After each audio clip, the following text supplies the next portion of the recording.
Hello students, कैसे हैं आप लोग। मुझे उम्मीद है कि आप लोग सब बहुत अच्छे होंगे।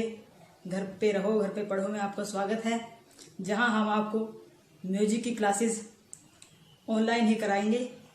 यहीं पे थ्योरी और यहीं पे प्रैक्टिकल सभी के विषय में वीडियो के द्वारा आपको बताया जाएगा।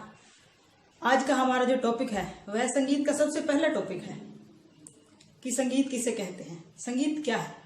यह वो महत्वपूर्ण टॉपिक है जो कक्षा 6ठी से लेकर के ग्रेजुएशन तक हर क्लास में पढ़ाया जाता है। संगीत की भूमिका, संगीत क्या है, ये हर क्लास में बच्चों को बताया जाता है, अवगत कराया जाता है कि संगीत है क्या। तो आज हम जानेंगे कि संगीत क्या है। आइए जानते हैं।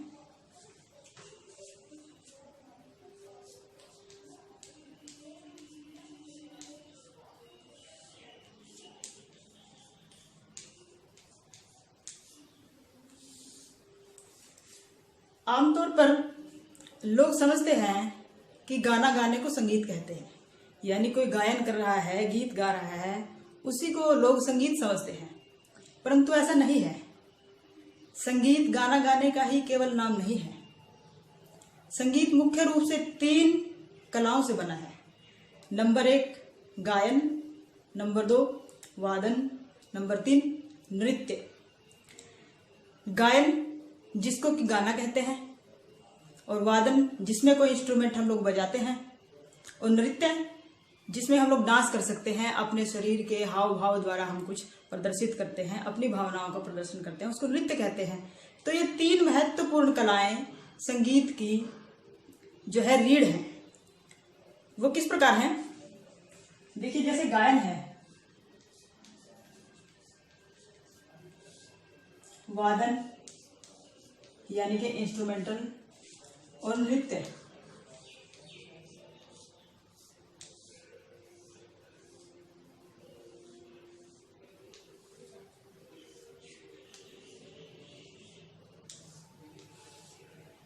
इन तीनों चीजों से मिलकर के संगीत बनता है।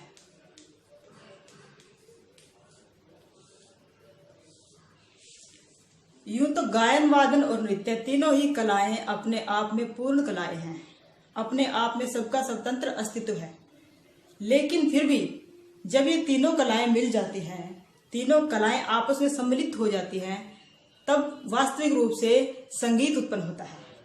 इन तीनों कलाओं के सम्मिश्रण को ही हम संगीत कह सकते हैं। ये बात न्याय संगत है। तो जानते हैं आगे संगीत। एक बार मैं आपको संगीत की परिभाषा भी बता दूं कि संगीत वह ललित कला है जिसमें हम स्वर, ताल, लय आदि के माध्यम से अपनी भावनाओं को प्रकट कर सकते हैं, अपने मन के भावों को प्रकट कर सकते हैं, उसे हम संगीत कहते हैं। प्यारे बच्चों, यहाँ पर जानने वाली बात यह है कि ललित कलाएं होती क्या है। ललित कलाएं वे कलाएं हैं जिनकी खोज मनुष्य ने इसलिए की थी ताकि वह अपनी भावनाओं का प्रदर्शन बहुत अच्छे तरीके से मनोरंजन के साथ साथ अपने भावों को भी प्रकट कर सके। तो वह ललित कलाएं कौन सी हैं? हमारे पास मुख्य रूप से 5 ललित कलाएं हुई हैं, जो इस प्रकार हैं। नंबर 1 संगीत, नंबर 2 साहित्य, नंबर 3 मूर्तिकला,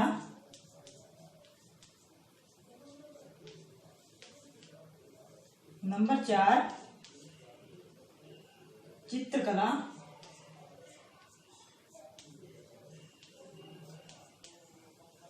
नंबर 5 वास्तुकला,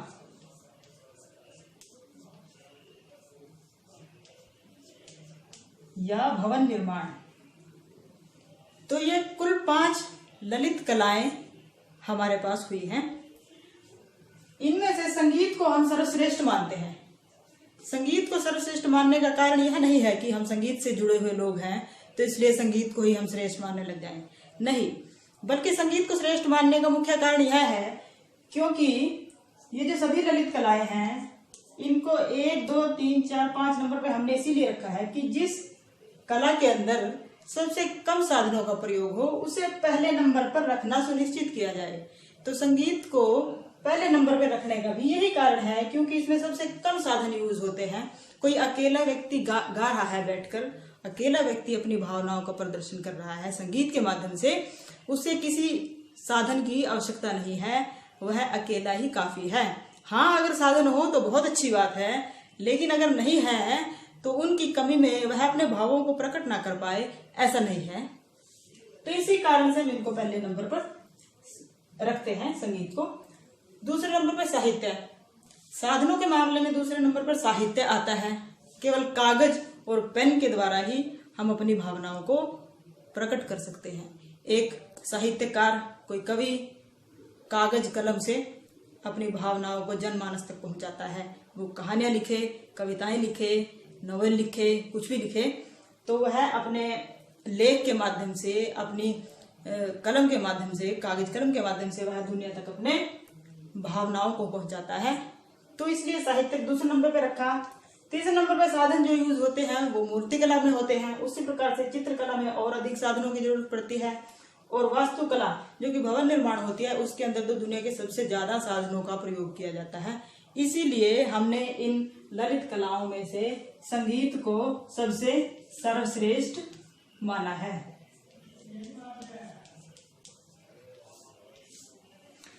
तो ये हुई ललित कलाएं। अब संगीत होता कितने प्रकार का है? संगीत मुख्य रूप से 2 प्रकार का होता है। वो कौन कौन से होते हैं? नंबर 1, संगीत के प्रकार।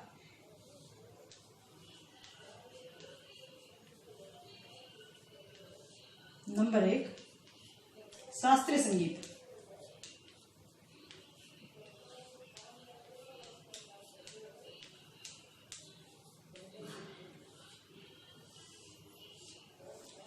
शास्त्रीय संगीत क्या होता है? शास्त्रीय संगीत वह संगीत है जिसके अपने कुछ नियम हैं, जिसके शास्त्र लिखित कुछ नियम है। यहाँ शास्त्र से मतलब लिखित सामग्री से है, वह सामग्री जो हमारे विद्वानों ने वर्षों की मेहनत से ग्रंथों में संकलित की है, ग्रंथों में संजो कर रखी है, ताकि भावी पीढ़ियां, विद्यार्थी, संगीत के जानने वाले सभी संगीत प्रेमी उनको समय समय पर पढ़ सकें और उनसे संगीत की जानकारी ले सकें।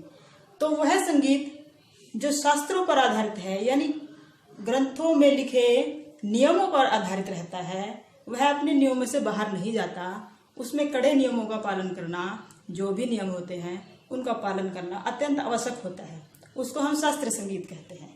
इसमें मुख्य रूप से क्या आता है? शास्त्रीय संगीत के अंदर मुख्य रूप से राग गायन आता है। राग गायन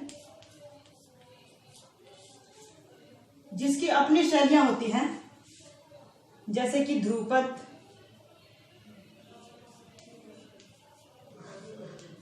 ख्याल इत्यादि।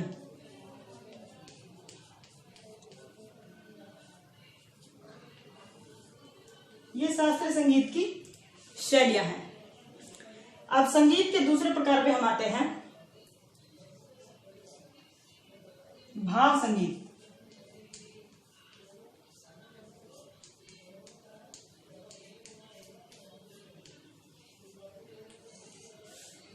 भाव संगीत जैसा कि नाम से ही स्पष्ट होता है कि वह संगीत जिसके अंदर कड़े नियमों का बंधन ना हो, जिसके अंदर कोई ऐसे शास्त्र लिखित नियम ना हो जिनका पालन करना बहुत जरूरी हो, उसको हम भाव संगीत कहते हैं। क्योंकि इसमें नियमों का पालन, कड़े बंधनों का न होकर भावनाओं को ज्यादा महत्व दिया जाता है। वह संगीत, अर्थात हम कह सकते हैं वह संगीत जिसके अंदर साधारण तरीके से अपने भावों को व्यक्त करना ही जिसका मूल उद्देश्य है, उसको भाव संगीत हम कह सकते हैं। तो ये तो हुआ भाव संगीत। इसके अंदर मुख्य रूप से क्या होता है? चित्रपट संगीत,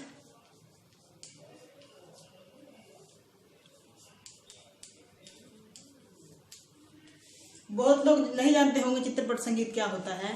फिल्मी म्यूजिक को ही चित्रपट संगीत कहते हैं। भाव संगीत के अंतर्गत और गीत, गजल, भजन इत्यादि सभी भाव संगीत के अंदर आते हैं। लोक संगीत भी आता है। लोक संगीत वह संगीत जो लोगों द्वारा बनाया गया अपने मनोरंजन के लिए, अपनी रीति रिवाजों से जो उनके निकल कर आता है, वो उनकी विशेषताएं होती हैं, उसे हम लोक संगीत कहते हैं। तो इस प्रकार शास्त्रीय संगीत और भाव संगीत संगीत के दो मुख्य प्रकार हैं। अब हम थोड़ा सा बोर्ड को साफ कर देते हैं ताकि हम अगले पहलू पर जाएं संगीत के।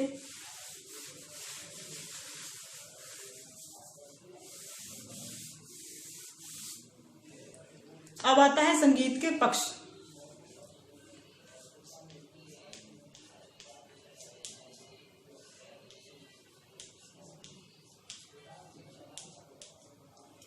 संगीत के दो मुख्य पक्ष होते हैं। नंबर 1 भाव पक्ष।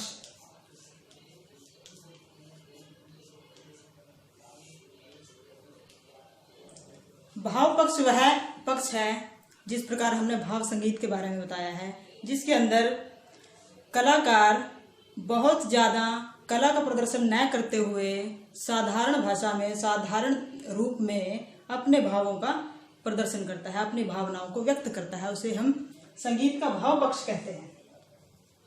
नंबर 2 कला पक्ष। कला पक्ष वह पक्ष है जिसमें कलाकार अपने भावों का प्रदर्शन करने के साथ साथ अपनी कला का कौशल भी प्रस्तुत करता है। इसकी विशेषता यह है कि इसमें मूल रूप से सरगम, अलंकार इत्यादि का प्रयोग करके कलाकार जो है अपनी भावनाओं को बहुत सुंदर ढंग से प्रस्तुत करता है, इसलिए इसको कला पक्ष कहा जाता है। इन दोनों पक्षों को हम एक छोटी सी एक पंक्ति के माध्यम से आसानी से जान सकते हैं। जैसे कि कोई आप गीत ले लीजिए, हम छोटे थे तो स्कूल में एक प्रेयर करते थे, हम बालकों की ओर भी भगवान तेरा ध्यान हो। अब ये बहुत साधारण सा गीत है, इसको बहुत साधारण रूप में गाया गया है, गीत के भाव वही हैं, लेकिन इसको कला पक्ष के रूप में गाया जाए तो थोड़ा सा और जचा करके इसको हम इसके अंदर और अपनी क्वालिटीज भर करके, गायन की जो विशेषताएं हैं उनको भर करके इसको और भी सुंदर बना सकते हैं। जैसे हम बालकों की ओर भी भगवान तेरा ध्यान हो, हम बालकों की और भी भगवान तेरा ध्यान हो।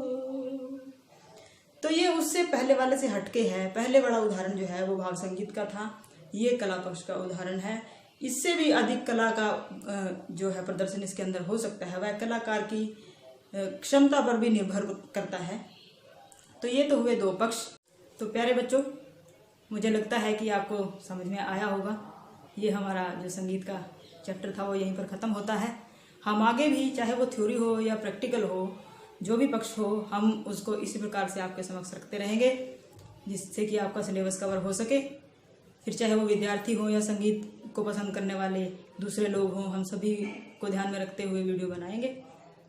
आपने हमें सुना, आपका बहुत बहुत धन्यवाद। Thank you.